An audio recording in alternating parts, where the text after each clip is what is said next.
அருகழைத்து புசத்தில் அடுக்க இருந்திடு நீ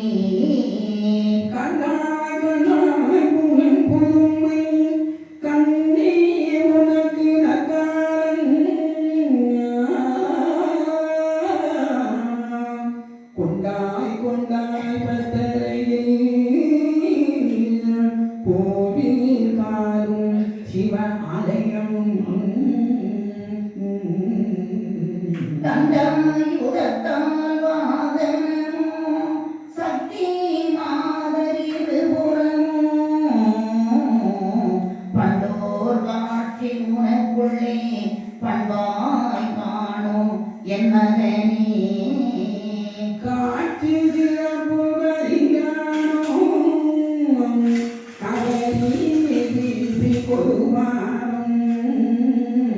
சாட்சி கணக்கு முன்வருத்தி சந்திரவர்ண கொடி நிறுத்தி காட்சி உனக்கு திருநாளும் பாய்த்தடமானம் முழங்க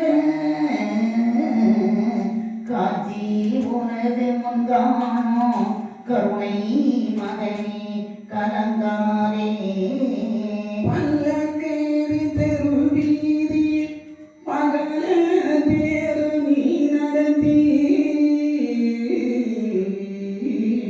செல்ல பரிகள் வினமுகித்து திருநாள் கண்டு மகிழ்ந்திரு நீ வல்ல கொடிகள் மரம் நிறுத்தி வருவாய் நித்தம் வாகனத்தில் பொல்லா கலியம் கண்டுழைந்து பொடிவான் நித்தம் மடிவானே இப்படி சிறப்பு எல்லாம் உனக்கு மகனே மேலும் எப்படி மலங்கி என்னோடு ஈதுரை தேரு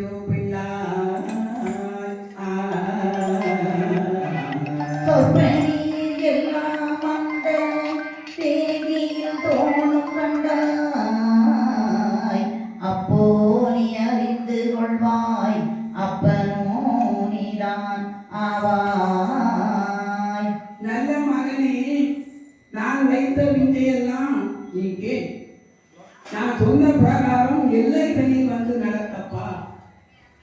வீட்டுக்காரர் சொன்ன கேட்கறா இல்ல, வீட்டுக்காரர் சொன்னதான் நம்ம கேட்கணும். இல்ல தாய் தப்ப சொல்றது பிள்ளை கேட்கலாம். பதில் சொல்லுங்க. இது வரைக்கும் நான் என் குடும்பம் சொல்ல தக்கவே இல்லைங்க. யாராவது சொல்லணும். நீங்க தட்டா அதை பத்தி பிரச்சனை இல்லை. மற்றவங்களுக்கு எல்லாம் அப்படி இருக்கணும் இல்லை. உமக்கு ரொம்ப தெரியும் அப்படின்னு முதல் வார்த்தை அதுவே முடிஞ்சு போச்சு. ஆனா நாராயணர் தன் மகன் வைகுண்டருக்கு சொல்றது போல இந்த எல்லையில் நீ வந்து இக்கரையை நடத்த வேண்டும். உன்னை இனக்கானால் உலகில் கெடுத்தானே என்று சொல்லி கூடி கூடி பேசுவாங்க. எப்படி பேசுவாங்கன்னா கூடி கூடி பேசுவாங்க. 4 பொங்கலாடு சேர்ந்ததுன்னு வைங்க, உலக ஊர் நடப்ப தெரியுங்க.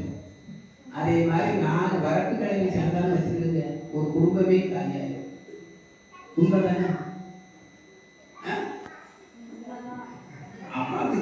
உண்மைதானே? திருமணம் முடிஞ்சு 2 வரும் புது மாப்பிள்ள புது தம்பதியா வந்திருப்பாங்க. 2 வரும். இந்த வயசான கிளை போப்பா, யாரு இந்த மூக்குடிச்ச பையனுக்கு அவளை அழகான பொண்ணு, அட குடிக்காத பெயர் உனக்காக அழகான நகையோட பொண்ணுன்னு சொல்லிட்டு வந்துட்டோம். வந்துட்டாங்க. நீ குடிக்கிற ஒரு வார்த்தை கூட என்கிட்ட சொல்லலையே. அந்த நைட்ல சேர்ந்த அப்போ ஒரு வார்த்தை எப்படி போய் நிற்கி பார்த்தீங்களா? அது மாதிரி கூடி கூடி பேசுவாங்க. அந்த காலத்துல இந்த பெண்கள்னா இந்த இதுக்கு போவாங்க. இப்பதான் பார்க்கணும். அப்போ போனா வீட்டாளர்கள்லாம் அந்த பொண்கள் வர 1/2 மணி நேரம் எதுன்னு கேட்டால் மேனோக்கு அக்கா வந்தாதான் நாங்கள் குடும்ப பழக்கம் பேசிட்டு இருந்தோம். பார்த்தீங்கன்னா விவரத்தை செய்தி அந்த அக்கா வாய் நிறைய பேசலாம். ஆனால் வீட்டில் உள்ள நிலைமை பார்த்தீங்கன்னா இப்படி இப்படி வீட்டில் நடக்குது. அப்போ கூடி பேச போய் தானே அந்த விவகாரம் வெளியில வருது. அது போல உன்னை இனம் கெடுத்தால் சொல்லி கூடி கூடி பேசுவார்கள். ஆனால் நடுத்தரமுடைய மக்களுக்கு என்னைக்குமே குறைவு வராது. அந்த நேரத்தில் கொடுத்து சொரிந்து நீ உயிர் போகாமல் ஆளை இல்லாமல் நீ தெருவில் கிளவேசம் எடுத்து கிடப்பாய். ஆனால் துடைப்பார் நம்மிடத்தோ தூக்குவார் நம்மிடத்தோ. ஐயா மீது பற்றும் பண்பும் பாசம் கொண்டவங்க தூக்கி துடைப்பாங்க. ஆனா வீணாத மக்கள் என்ன சொல்லுவாங்க, சற்று நேரத்தில் இந்த சாணாசம் விஷயத்தே போவாங்க நகைப்பான். அப்படி வெள்ளையா நைத்தவர்கள்லாம் பெண்களை கட்டி சண்டையிட்டு மனைவிமார்களோடு தெருவில் கரையேறி ஊரை விட்டே போவானா. அப்படி இருக்கின்ற நேரத்தில் தனக்குள்ளே நானும் சர்வதுமே அடங்கும். நல்ல மக்களுக்கு இன்னைக்கும் என்ன வராது, குறைவு வராது. நல்லோ மகனே, நான் உனக்கு சிறப்பான அந்த நிலைமையை உனக்கு தருவேன். அந்த கலிநீசம் முன்பு காணும்படியாக ஆணும் பெண்ணும் அன்பு திருக்கையிலே நல்ல திருமாலின் நற்பட்டு வாகனத்தில் செல்ல திருவோடும் செல்வகள மாலையோடும் வாகன தேரும் வரும். காணுவோர் காண்பார், காணாதார் வீணாவார். பெருவீதியாக வருகின்ற நேரத்தில் நாம் ஐயாவுக்கு சோறு வச்சு அந்த நேரத்தில் ஐயாவை நம்ம விழுந்து போகணும். அப்படி காணுவோர் காண்பார், காணாதார் வீணாவார். மகனே, வாரதெல்லாம் கண்ணீர் நீ பலரானே போய் நீ இரு பாரத் அவசியம். மீண்டும் உனக்கு உபதேசம் சொல்றேன். மீண்டும் போய் அந்த குறை ஆண்டான தவத்தை நிறைவேற்ற நீ போயிருந்தார். வார நீசனுக்கு மறங்காமல் நின்றுவன், பொறுமையாய் நின்றுவன் என்று மகனை எழுந்திருந்து போய் என்று சொல்லி கடலை நோக்கி ஓடினார்னா அந்த உபதேசங்களை பெற்று கரையினை கொண்டு அங்கே விடுகிறார். எப்படி